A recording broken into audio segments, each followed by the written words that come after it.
എറണാകുളം പുത്തൻകുരിശിൽ ഫ്ളാറ്റിലെ കക്കൂസ് മാലിന്യം ജനവാസ മേഖലയിലേക്ക് ഒഴുക്കിവിടുന്നതായി പരാതി.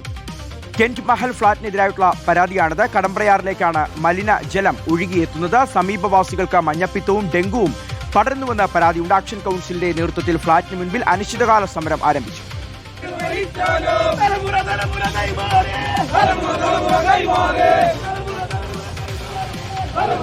നിതിൻ സേവ്യർ വിവരങ്ങൾ നൽകും. നിതിനപ്പോൾ വലിയൊരു കൂട്ടം നാട്ടുകാരുടെ ജീവിതം തന്നെ മുട്ടിക്കുന്ന, അവർക്ക് വലിയ തരത്തിലുള്ള രോഗങ്ങൾ പടരുന്ന വലിയ ഗൗരവമുള്ളൊരു വിഷയമാണ്. അപ്പോൾ ഈ ഫ്ളാറ്റ് ഉടമകൾ അല്ലെങ്കിൽ ഈ ഫ്ളാറ്റുമായി ബന്ധപ്പെട്ടുള്ള അധികൃതർ ഈ ഒരു വിഷയത്തിൽ പ്രതികരിച്ചിട്ടുണ്ടോ?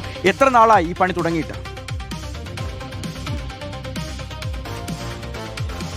വികാസ്, വളരെ ഗുരുതരമായൊരു സാഹചര്യമാണ് ഇവിടെ ഉള്ളത് എന്നാണ് നമ്മൾ പറയേണ്ടത്. കാരണം നമ്മൾ ഇന്നലെ അവിടെ പോയി കണ്ടതാണ്. അപ്പോൾ നമുക്ക് അവിടെ നിന്ന് കാണാൻ സാധിക്കും ഇത്തരത്തിൽ ഈ ഫ്ളാറ്റിൽ നിന്നുള്ള മാലിന്യം അവരുടെ പുറകുവശത്തെ ഭിത്തിയിൽ കൂടി അല്ലെങ്കിൽ കരിങ്കല്ലിന് ഇടയിൽ കൂടി ഇത്തരത്തിൽ പുറത്തേക്ക് വരുന്നതും ഈ റോഡിൽ കൂടി അത് മറികടന്ന് പിന്നീട് സമീപത്തെ പാടത്തേക്ക് പോകുന്നു. അവിടെ പാടത്ത് തന്നെ 10 സെന്റ്, ഏകദേശം 30 സെന്റ് സ്ഥലമാണ് അവിടെ ഉള്ളത്. ആ സ്ഥലത്ത് മുഴുവൻ ഇത്തരത്തിൽ വലിയ തോതിൽ ഈ വിസർജ്യം ഇങ്ങനെ കൂടിക്കിടക്കുകയാണ്.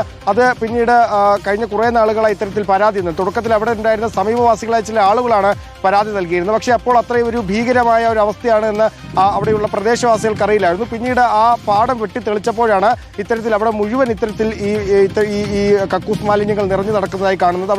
അവിടെ ഇവർ ടെസ്റ്റ് ചെയ്തിരുന്നു. ടെസ്റ്റ് ചെയ്തപ്പോൾ വളരെ ഗുരുതരമായ റിപ്പോർട്ടാണ് പുറത്തു വന്നത്. പ്രത്യേകിച്ച് അവിടെയുള്ള ആളുകൾക്ക് വലിയ തോതിൽ മഞ്ഞപ്പിത്തവും ഡെങ്കു അടക്കമുള്ള മാരകമായ രോഗങ്ങൾ പടരുന്നു എന്ന കാര്യം അവർ പറയുന്നുണ്ട്. പക്ഷേ ഫ്ളാറ്റ് അധികൃതർ ഇതിൽ ഒരു തരത്തിൽ മറുപടി, പ്രത്യേകിച്ച് ഒരൊറ്റ ഒരു 6 സമുച്ചയങ്ങളാണ് ആ ഫ്ളാറ്റിലുള്ളത്. അപ്പോൾ അതിലൊരു മുഴുവൻ ആളുകളുടെയും വിസർജ്യം ഇത്തരത്തിൽ പുറത്തേക്ക് വരുന്നത് ഇതുവഴിയാണെന്നാണ് അവർ പറയുന്നത്. വലിയ പ്രതിഷേധം അവിടെയുണ്ട്.